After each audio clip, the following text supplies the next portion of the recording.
Amateur Traveler is in its 20th year now, but can you imagine if I had people on the show who had never been to the destination, but had just read about it or seen a movie about it? That wouldn't make any sense at all, and you wouldn't listen. We all know how important it is to receive advice from people who know a destination to get the most authentic local experience. And a great option for experiencing this is Explore Worldwide and their authentic small group adventures, led by local tour leaders, perfect for solo travelers who want to meet like minded people with a desire for adventure. I'm often an independent traveler, but two of my last three trips were with small group tours because they organize everything and it's a lot easier. If you want to recreate the tour I did to Malta, they have a Malta and Gozo Discovery Tour. I'm intrigued by one of their tours called A Taste of Sicily. The company again is Explore Worldwide, and visit exploreworldwide.com to learn more.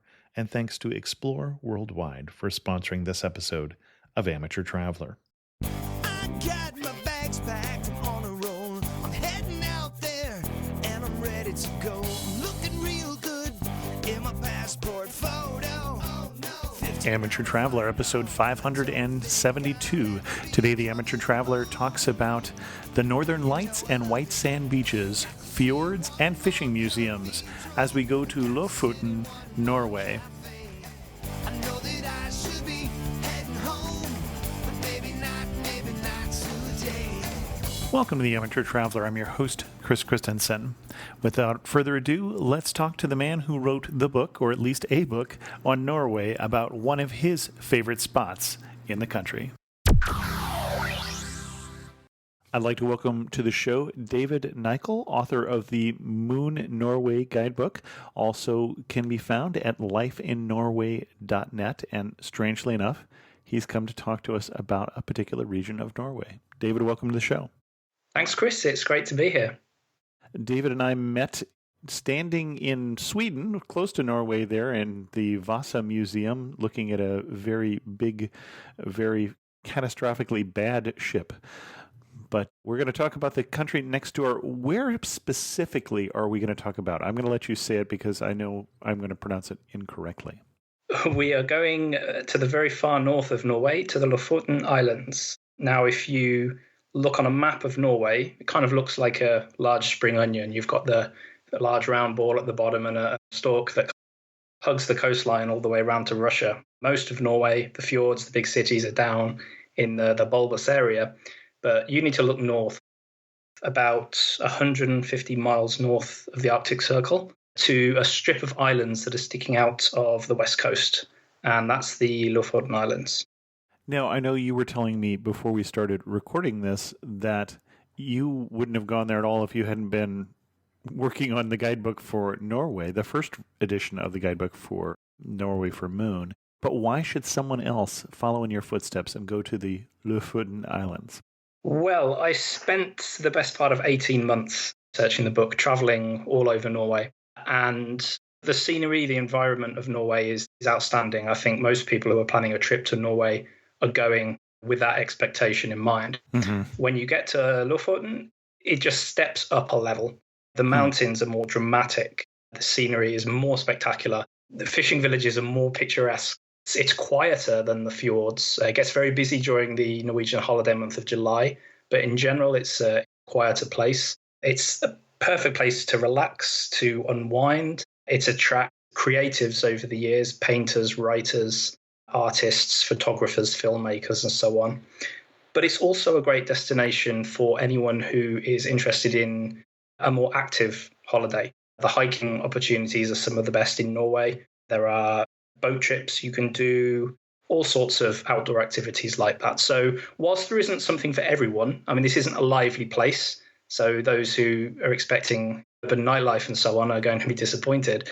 But for most people, there's a memory that they will take away from Lofoten. Okay. And probably also not for city lovers. We're not talking about a very populous region of Norway. No. The largest town on the island, Svolvær, is just something like 2,000, maybe 3,000 people. Okay. So normally in the summer, it's tourists outnumber their locals. And does it draw more than Norwegian tourists at this point? Yes, it does. The Hurtigruten ship, I know there's been an sure. episode on that in the past. That stops at least 2 places on the islands. Okay. So you do get a lot of people who are spending an hour or two on a bus and exploring the immediate area. But in terms of road trippers, it tends to be Norwegians and Swedes who are driving there. But also it's popular with Germans and Brits as well. And a lot of those are actually driving all the way up from Germany or Britain, spending several weeks on the road. Okay, well, and you mentioned driving, and you mentioned the Hurtigruten, and I think that begs the question of how does one get to the island, and how long does it take, and what should we do there? You have a lot of options. If time is pressed, then you can fly to Svolvær, the main town on the islands, from Oslo. But that's not a frequent flight, and it's quite expensive. So what most people do is fly to Bodø, which is a town on the mainland, and you can get there with flights from both SAS and Norwegian from Oslo, Trondheim, a few other places as well. And you say SAS, that's the Scandinavian Air Service, SAS. Scandinavian Airlines or Norwegian, they both fly to Bodø. Okay. Bodø is a good place to base yourself because you can get ferries from Bodø to either end of the Lofoten Islands, and that's how most people are actually going to travel over there. One is a car ferry, and that goes to the western end of the islands. One is a passenger ferry, and that goes to Svolvær on the eastern end of the islands. Okay. And let's give a quick mention for Hurtigruten because we haven't talked about them on the show for years. They're definitely on my list of things to do, but we're talking about the ship that goes up and down the coast all the way into the Arctic Circle. It is on my list of things to do. I have not done that trip yet. My mother-in-law did before she stopped traveling many years ago. But that also, you said, makes a brief stop in the islands. It does. It's a real one-of-a-kind ship. It's a hybrid cruise ship and a local ferry. Mm-hmm. The way it's marketed, particularly internationally, is with the 12-day, or it could be 13-day, I think it depends on the season, round trip from Bergen all the way to Kirkenes on the Russian border and back to Bergen. What you could do is, if you're traveling from Bergen, is stop on Lofoten and then catch a ferry back to Bergen. So you're splitting the journey in half almost, with maybe 3 or 4 days to explore Lofoten. And there's ships every day, so you have the option of staying longer or shorter, depending on how much time you have and the expense of the various ships as well. Some are newer than others. The newer ones with better facilities tend to cost that bit more. Okay. Excellent. What itinerary do you recommend for our trip to Lofoten? I recommend a road trip, first of all. Mm-hmm. Lofoten is very difficult to get lost in. There's one road, really, that goes west, and that's the E10. It's one of Norway's 18 national tourist routes, which is an initiative started maybe 10 or 15 years ago to improve some of the tourism infrastructure around Norway. So this is a road that had a lot of funding put into it, infrastructure, public bathrooms and things like that put along the road. And other than that one road, which goes the entire length of the archipelago, there's really only a few side roads that go off to the coast.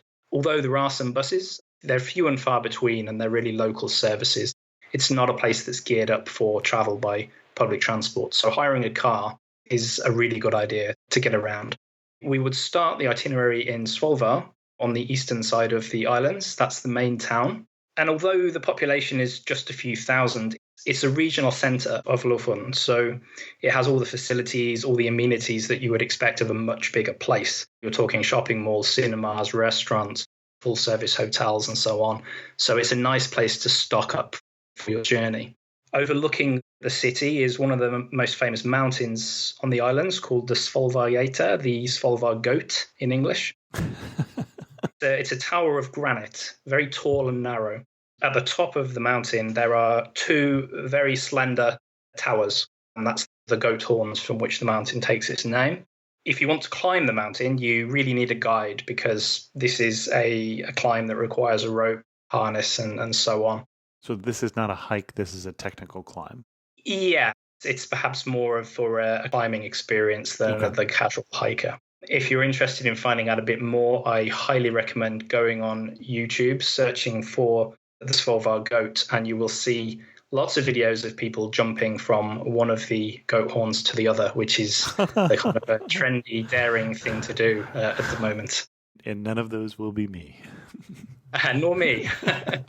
Whilst you're in Svolvær as well, this region of Norway is not known for its fjords, but there is one absolutely stunning fjord up here, and that's the Troll Fjord. Now, while the fjords of Western Norway are known for their extreme size, they go almost hundreds of miles into the country, deep sides, deep waters. The Troll Fjord is extremely narrow. You're talking about, I think it's 300 feet wide at its narrowest. So you have ships and so on going into this fjord. It does widen a little bit while you're inside, but on both sides, the mountains go up to around 3,000 feet.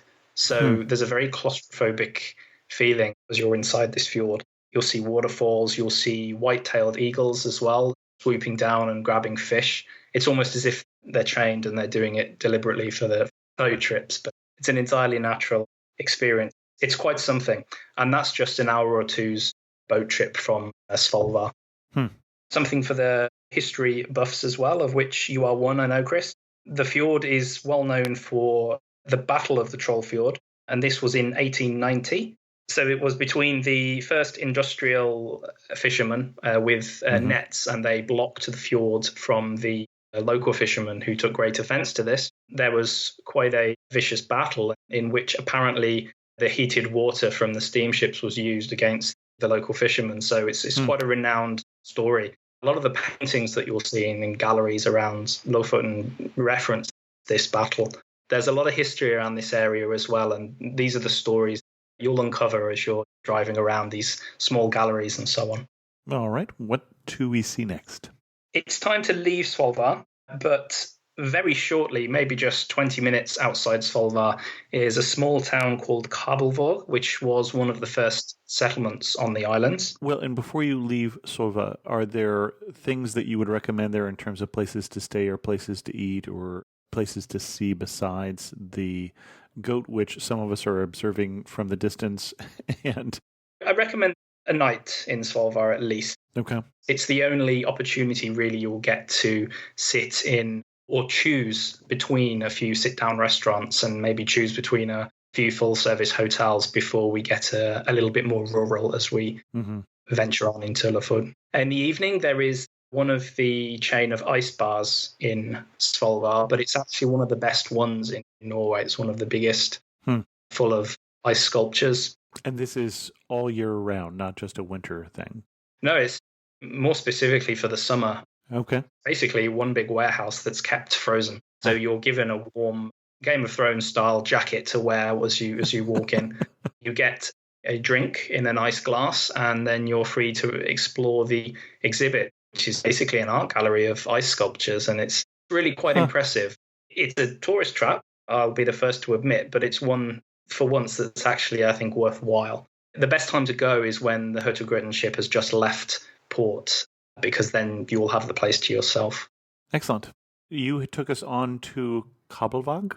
Leaving Svolvær, we're heading west now into the islands. The first place stop is a place called Kabelvåg. It's a small village, actually one of the first settlements on the islands. Now, right by the side of the road is what is marketed as the Lofoten Cathedral, which is actually Vågen Parish Church, which Norwegians like to call their churches cathedrals.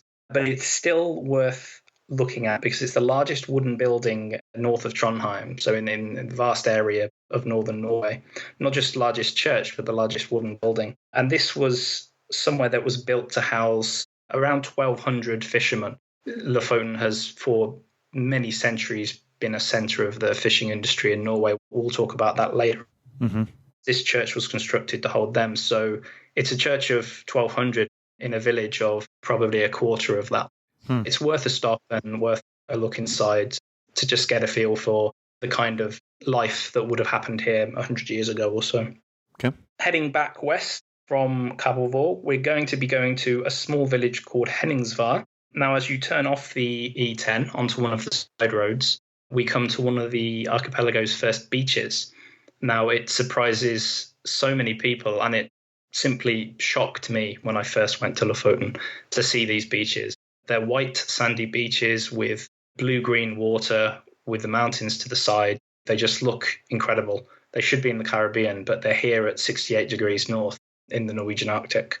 Now, when I was there, it was a sunny day, so it was very nice to walk on the beach in t-shirt. But of course, the water is extremely cold, these neck of the woods. So it's not somewhere I'd recommend for a beach holiday. But these beaches are great places to stop for picnics or just for a walk or to take some pictures. Pause here for just a second because you said something that caught me a little bit by surprise. We are already above the Arctic Circle here? Yeah, we're 150 miles above the Arctic Circle. Okay, I just wasn't clued in on that. Yeah, I think I said that in the intro, but okay. Maybe I didn't. We are a long way north here. We're 68 degrees north, and at some point in the show we should mention the weather, because if you look at 68 degrees north in North America, that's the very north of Canada. Right. And the weather's not like that at all. Well, let's talk about the weather here, as long as we're talking about where it is. And when you say Arctic Circle, I'm thinking the pictures that I'm seeing don't correspond with the mental image I have in my head of what it would be like to be north of the Arctic Circle.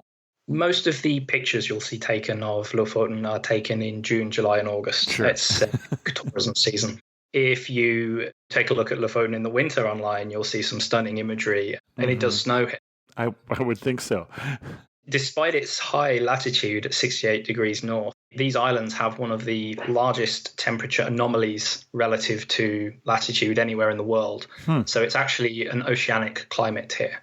It's not a polar climate or an Arctic climate at all, like it is in the rest of Arctic Norway.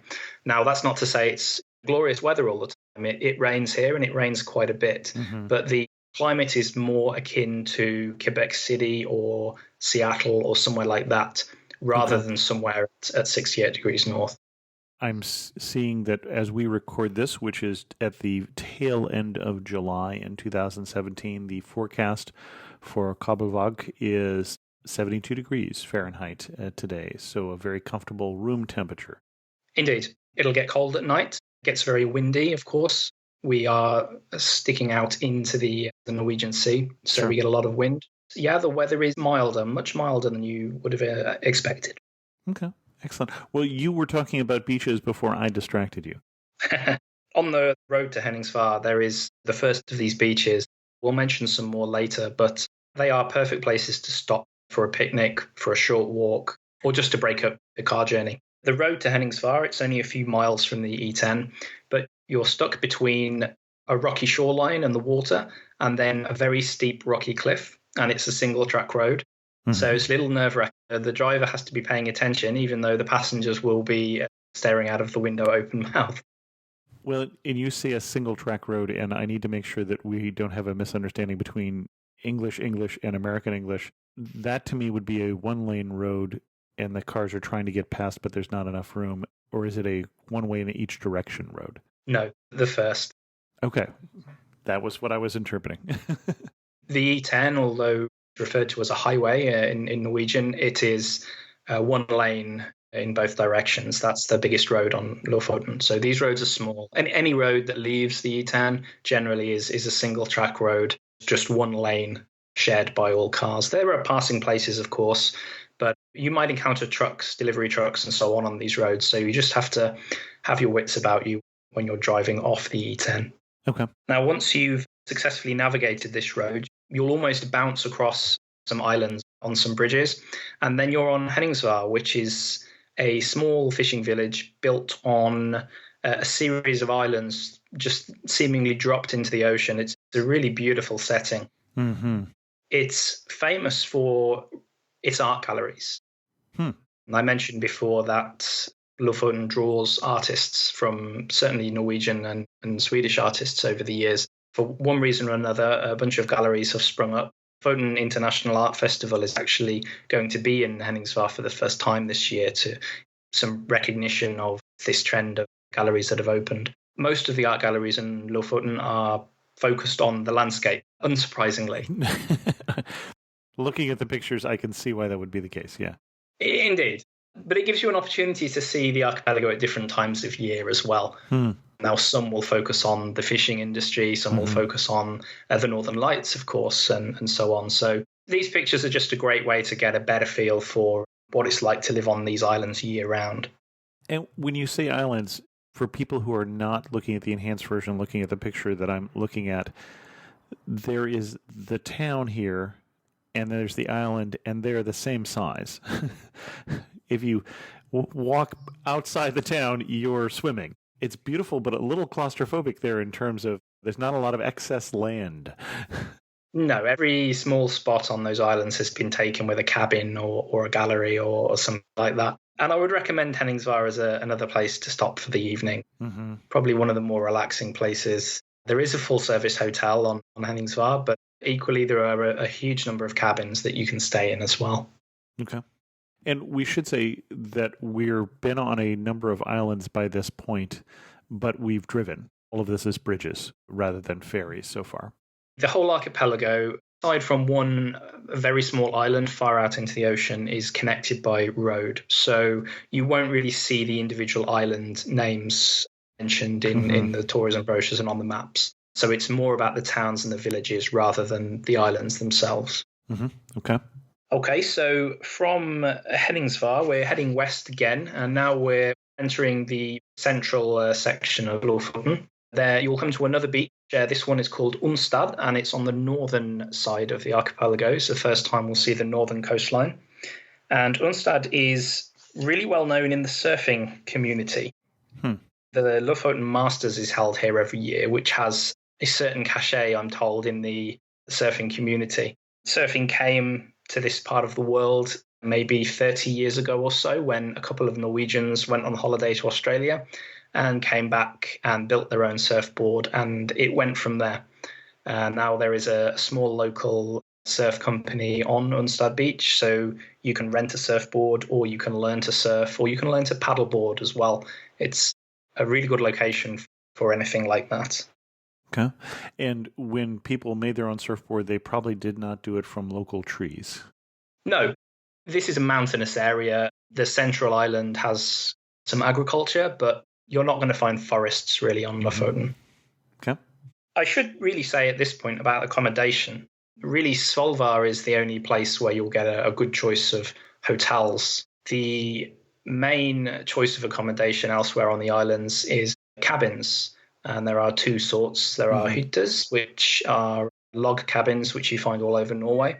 And then what are called robu, which is like a fisherman's cottage. Okay, sure. Which tends to be located over the water on stilts or right on the shoreline. A lot of these cottages, yes, they're still used in the fishing industry, but a lot have also been converted into holiday homes. And the standard of these cabins just varies hugely from 4 wooden walls and a roof to what is essentially a hotel suite with a kitchen, shower, and everything you could want. And these are dotted all over Lofoten. They don't really get clustered together in towns. The choice of where to stay and the choice of your itinerary can be really flexible. And it looks like some of these are similar to some of the ones I've seen in Western Sweden that are maybe some 10 feet by 10 feet. You're not huge in some cases. Some are extremely small, 4 walls and a roof and bunk beds, and that's it. But you'll tend to have a service building nearby. Those kind of cabins tend to be found on campsites, for example. Okay. There are essentially houses as well. So price-wise, the range is huge as well. If you're traveling in a group of 3 or 4, then these cabins are really exceptional value anywhere in Norway and not just in Lofoten. Well, and they're going to be harder to book in the summertime when all the tourists are there, but I'm still guessing that's the right time to go, June, July, August? I would avoid mid-July because that's Norwegian holiday month and almost everyone is off on holiday then. So the islands are flooded with locals. Accommodation is full. Typically, it's booked up by May. Shoulder season, so May, early June, and then kind of late August. Those times are a lot quieter, and accommodation is generally less of an issue. One of the best times to go actually is April. Some of the tourism activities might be scaled down a little bit. Not all the tours will be running, but you'll still get some snow on the mountaintops, possibly even on the ground. If possible, it becomes even more beautiful at that time of year. And you also still have a chance of catching the northern light at the beginning of April as well. Interesting. Now, you say book these cabins. How does one book them? Are they on the usual hotel booking sites, or are we doing something special? A lot are grouped together in small villages and so on, and they'll be all available on the usual places. Mm-hmm. The best thing to do if you want to explore further is to contact the local tourism office, and they'll have a long list of cabins that are available to book. Okay. Terrific. Excellent. Where to next? Next, starting to head south to the very centre of the islands to a place called Borg.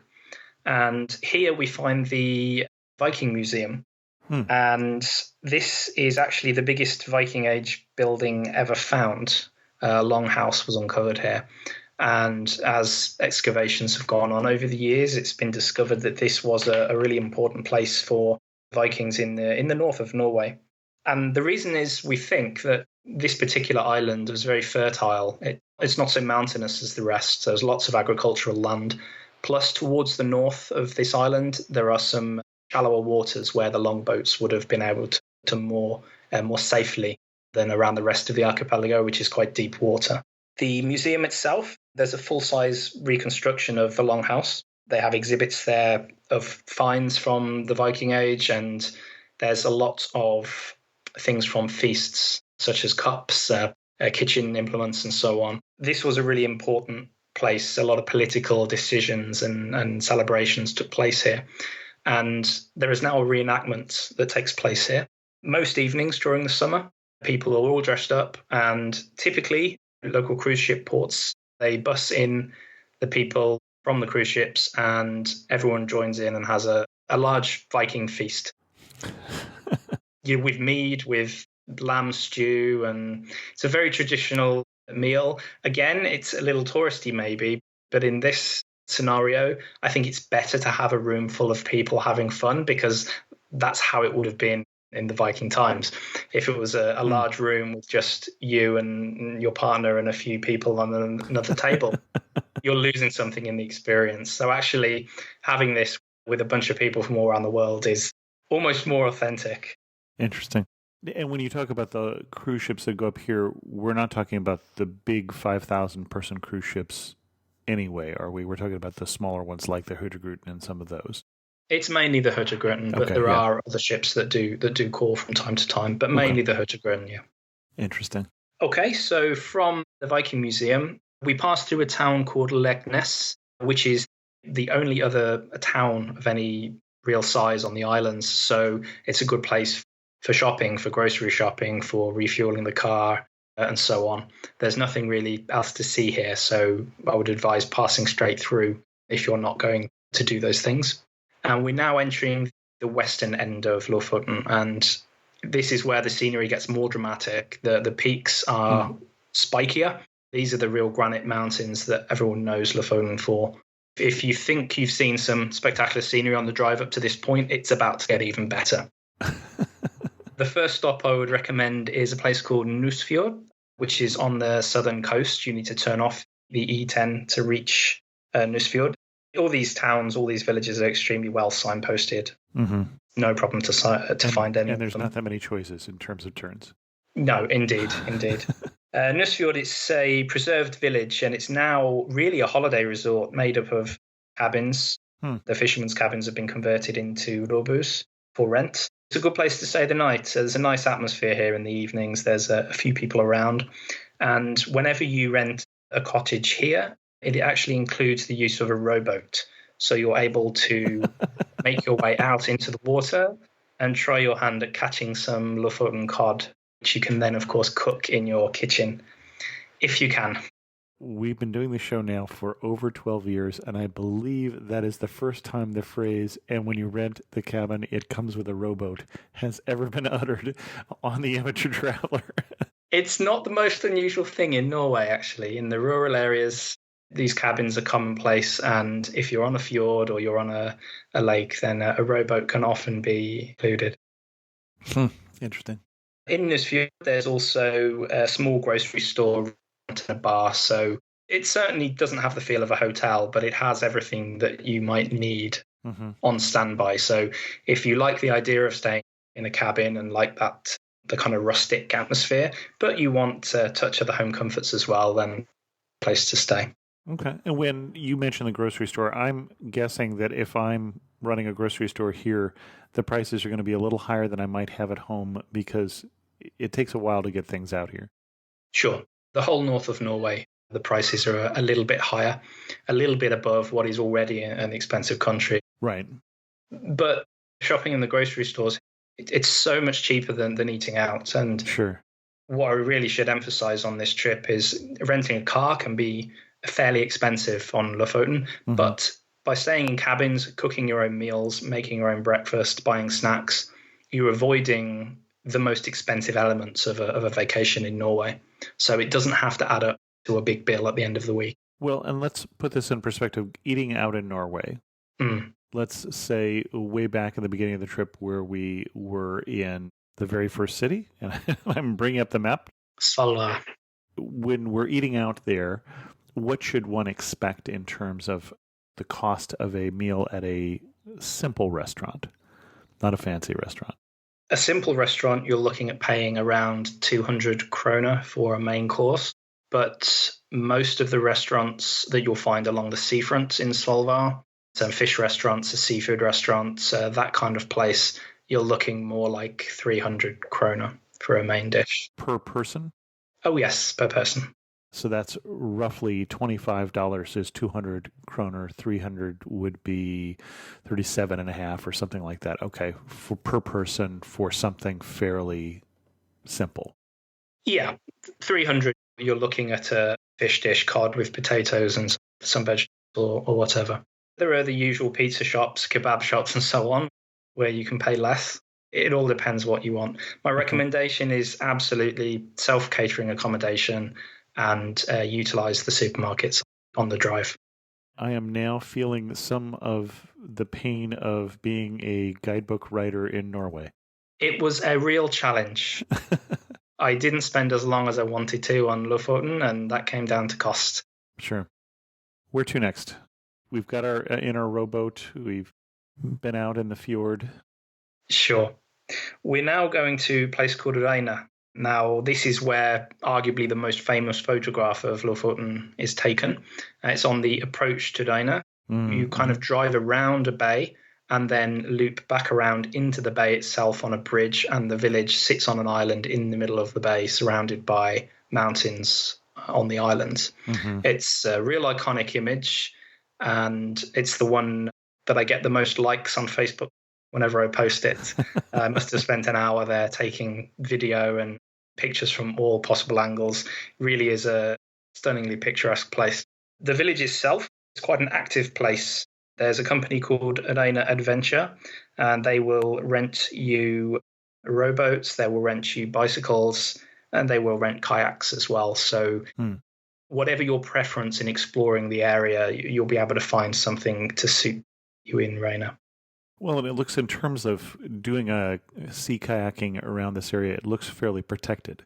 It is well protected. Although we're on the outermost part of the islands, you're sort of bent inwards a little bit here. There is a body of water that comes into the island, so you are pretty well protected. There's calm waters around here. But equally, there's fishing trips that run from Reina, because within a few minutes you're in the deep open water where the cod swim. Interesting. If you like to hike, Reinabringham, which is the famous mountain from the picture, it's only 1,500 feet, which in Norwegian terms is not very high. Quite a slippery hike. This is definitely one that's doable for someone with at least some small experience of hiking. You won't need a guide to do this one. Okay. You could also take a ferry early in the morning from Reina, so you would be needing to stay the night here, to one of the more well-known beaches called Bunes. Although it's well-known, it's extremely quiet because you need to take the ferry to get there. It's not actually connected to the road system. And then a small hike from when you get off the ferry takes you to a really stunning, secluded beach, north-facing, so lots of people camp on some of these north-facing beaches for the midnight sun and for the northern lights in the winter when the beaches aren't covered in snow. That's a popular activity from Reina as well. And it also looks like when we're way out here that there are some ferries that go back either further out to some other Islands or all the way back to the mainland? That's right. Around this area is a town called Moskenes, which the island is named after, and that is actually where the ferry from Buda arrives. So you can either arrive in Svolvær, where we started this itinerary, or you can arrive at this end of the archipelago and go the other way. It's really up to you. Okay, excellent. Because at this point, we're either driving all the way back down the one road, down the E10, or we're taking the ferry out and doing a different direction. The last place on the itinerary is the end of the road, literally. The road stops very abruptly, actually, in a car park. And there is nowhere else to drive. And this is the village called Or. And Or is the letter A with the circle over the top, which is the last letter of the Norwegian alphabet. So it's sort of an appropriate name for the end of the road in Lofoten. This is, again, another fishing village, but the entire village has been turned into a museum, the Fishing Village Museum. And this is where you'll find lots of exhibits about traditional fishing village life. Also, a lot of information about stockfish. Stockfish is the fish that has driven the economy of Lofoten for hundreds and hundreds of years from Viking times. It was very important during the Hanseatic periods. Bergen built its fortune on cod from Lofoten, which was shipped down and then traded in Bergen on the famous wharf. So for centuries, Lofoten has had its economy based on this. Obviously, tourism is a big part of it now, but this is an extremely traditional part of Lofoten life. So you can learn more about stockfish. Stockfish is actually just cod, which has been air dried. Most people think of a dried cod from Norway. They think of the salted cod called klippfisk. This is actually air dried. And the curious thing about Lofoten, which you will never really see on the pictures, is around every corner there is a rack of cod drying in the air. So it smells terrible, if in my experience, having been to Iceland and been near the air drying racks for fish. I think the first time you experience that smell, it's somewhat pungent, but you really do get used to it very fast.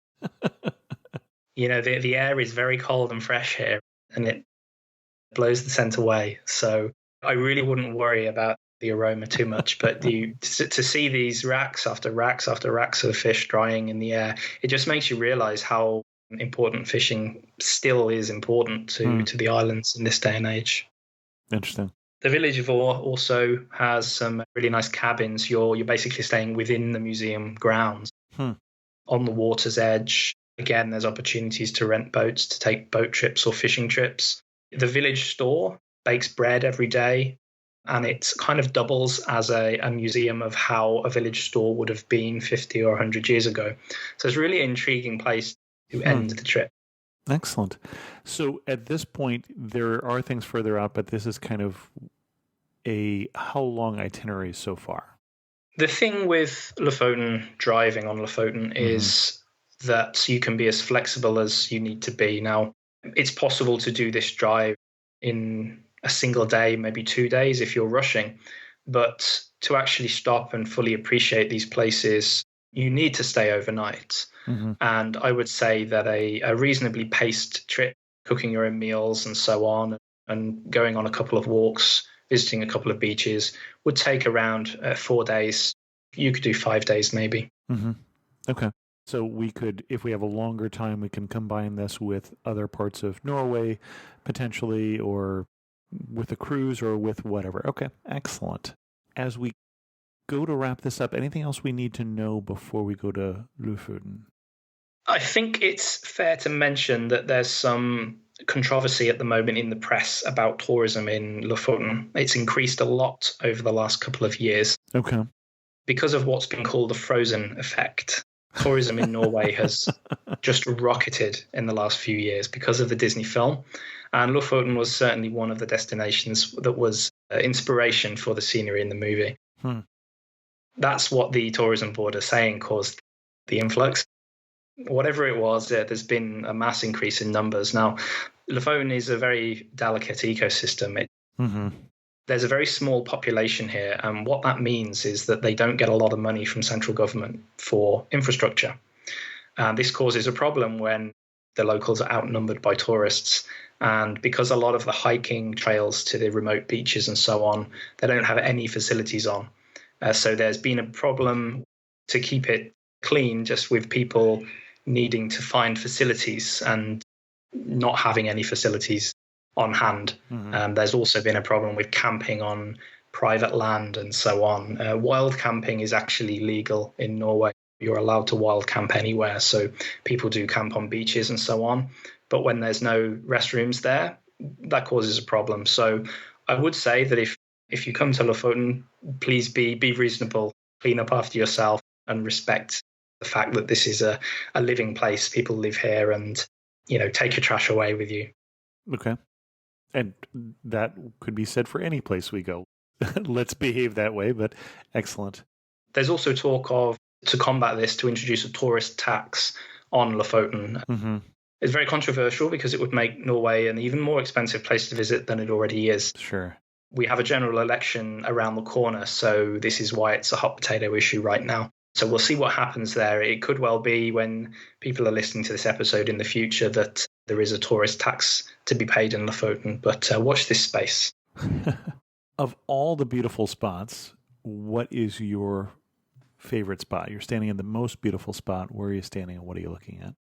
My first instinct is to say the Udaina spot, because that is the most picturesque, the most famous photographed spot in Lofoten. But I'm actually going to say Svolvær, the main town, because there is a island just to the east of Svolvær, which you can drive over to, where there's a few hotels, restaurants and cabins, and lots of the fish racks. And looking back at Svolvær, to think that this is the biggest town on the islands, it's just as beautiful as anywhere else. You see the red wooden buildings, the mountains in the backdrop. When I first visited in April, there was plenty of snow still on the mountains. It just felt like a wonderful time to be alive. And that was just the very beginning of my trip. It only got better from there, but that was my first experience of the islands. Excellent. One thing that makes you laugh and say only in this remote part of Norway? I would say it has to be the fish racks lining the roads. Okay. It's the most picturesque, it's the most naturally beautiful part of Norway. And yet there's these wooden racks of drying fish everywhere you look. And yet it works with the natural environment, because it's such an important part of the culture and the local economy. It all works together. What surprised you when you went up here? This was your first trip when you were actually researching for the guidebook, I gathered. It was the first time I went to Lofoten, yes. So what surprised me most was just how accessible some of these stunning beaches were. And there was not a single person on them. Now, the first time I visited was in April. It's not peak tourist season. Even in July, you can find parts of this really popular tourist destination that are quiet. And you do that by taking the small side roads off the E10.